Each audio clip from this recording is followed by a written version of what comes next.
You know, I know there has to be a thread of the week, but it's probably sad that throughout this episode I was just like, no, keep focusing on the character stuff. No, okay, here's Black Mana, whatever. Yeah, Black Mana, that's what I said, right? Eyes, beam. Yeah, okay, more character stuff. Yeah. So, that being said, this episode kind of starts to flounder a little bit. I've noticed the show in general starting to show its seams a little bit. We'll see how this goes going forward. So we've got Clayface, who is not very high tier, who manages to effortlessly defeat the team off camera. Now, the stated reason is because he didn't have his head in the game. And granted, that'll count, but I mean, really, Clayface? Sure. They did have a nice edit cut between the warehouse and the cave. That was a nice tip. So all of a sudden, Caldor is like, I long for the sea. Now, okay, in the interest of fairness, I understand that you can only do so much characterization during a show, especially since, we're only 8 episodes in.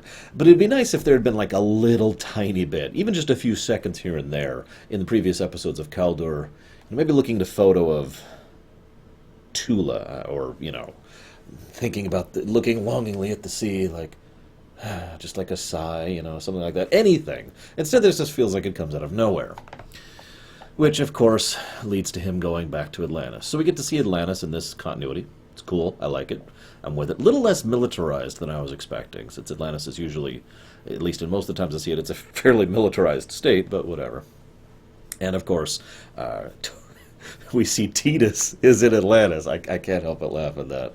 Bonus points if you get it. I'm not even going to explain that one. So Tula and Garth are waterbending as their thing, and we see the frozen creature, which is totally not Starro. I'm going to laugh if it actually is. And I really got some Godzilla vibes from it, though.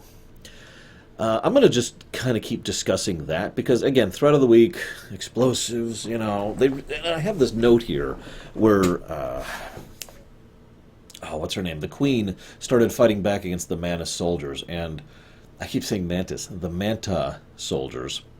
And I found myself thinking, oh my god, they really are waterbending. That's basically what they're doing. I mean, I know. They have got sorcerer schools and magic schools and blah, blah, blah, blah, blah.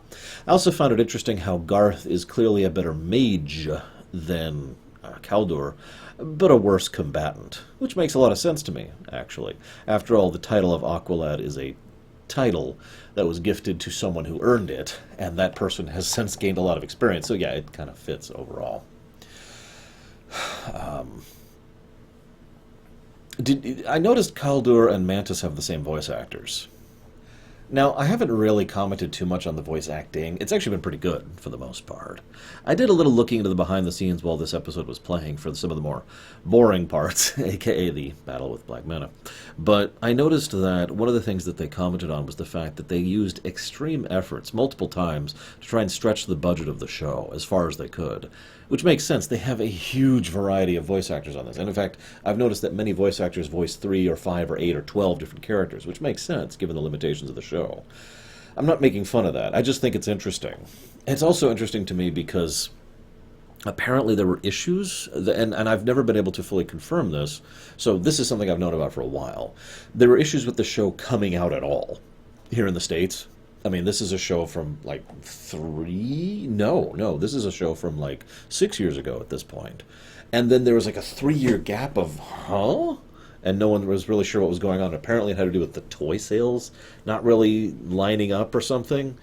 Apparently they've since overcome that hurdle because Season 3 went through, and then Season 4 is already coming, so here's hoping that this is actually a good show. I am presuming it is, and thus presumed I hope this show will actually be able to continue rather than, be hampered by such frustrating problems that television tends to be hampered with in general. So, I don't have anything else to say about the episode's main plot. I really liked Megan and Superboy. They're just like, no, listen, I'll make this, and I'll make this, and oh, you're covered in...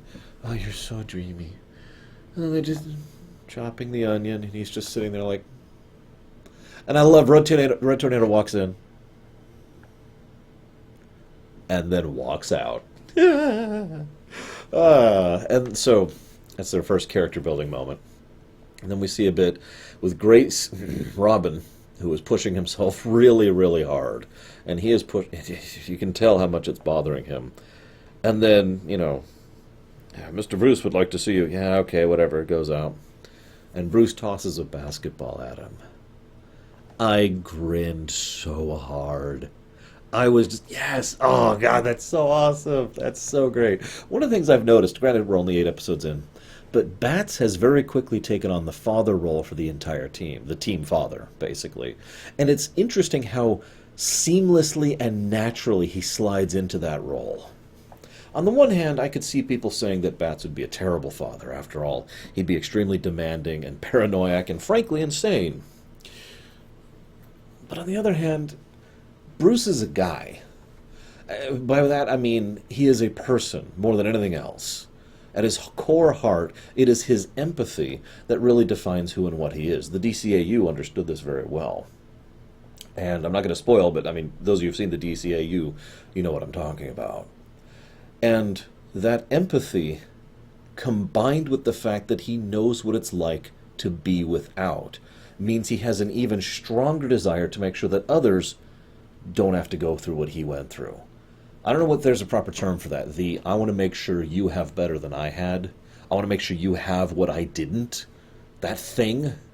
But Bruce, let me say more specifically, Bruce is that in spades. And I think that's the reason why he so seamlessly becomes such a good father figure here. I really hope that continues going forward. So then we cut to the Allen family and Jay. Oh, that was awesome. Jay Garrick having his birthday. And just, yeah, I know you're a retired speedster. It's okay. And Barry's there. Oh, that was just a really awesome moment. Then we cut to Artemis. Now, this is interesting, too. Again, I already mentioned the voice acting thing, but Cheshire's voice actress is the same voice actress as Artemis's mother. Don't know if that's intended or not. I just thought I'd point it out. But, again, more character building. And we can actually read the scholarship. It's the Wayne Foundation Scholarship, which, as I myself have said, is Bruce Wayne's greatest contribution to that planet. No, seriously. One of the things I've always found amusing is that for all the good Batman does, I've always argued that Bruce Wayne, at least when he's written properly, does just as much, if not more good. There's a really great comic, I forget what it's called, please forgive me, which is just 24 hours in Batman's life. And it chops back and forth between him having the cowl and him not. But one of my favorite tiny little tidbits is he makes a point of going down to reach out to one of the janitors working in his building. And the kid, he's like, hey, you ever thought about, going to school and getting a higher education, trying to push for something? The kid's like, yeah, how am I ever going to afford that? And Wayne's response is, well, you work for me. And he shows him the Wayne Foundation Scholarship, which basically is just a blank check. Here you go to college. He's just eating that expense. I love that. That's the kind of thing I would want to do if I ever had that kind of power. Anyways. I think that's actually it. Looking at my notes. Yeah, that's it. So, some really good character moments, and they're brief, but they're powerful, and I kind of like that we got to see a little bit of most of the team throughout this one, and see them kind of moving forward in their arcs. Hopefully that kind of thing will continue next time.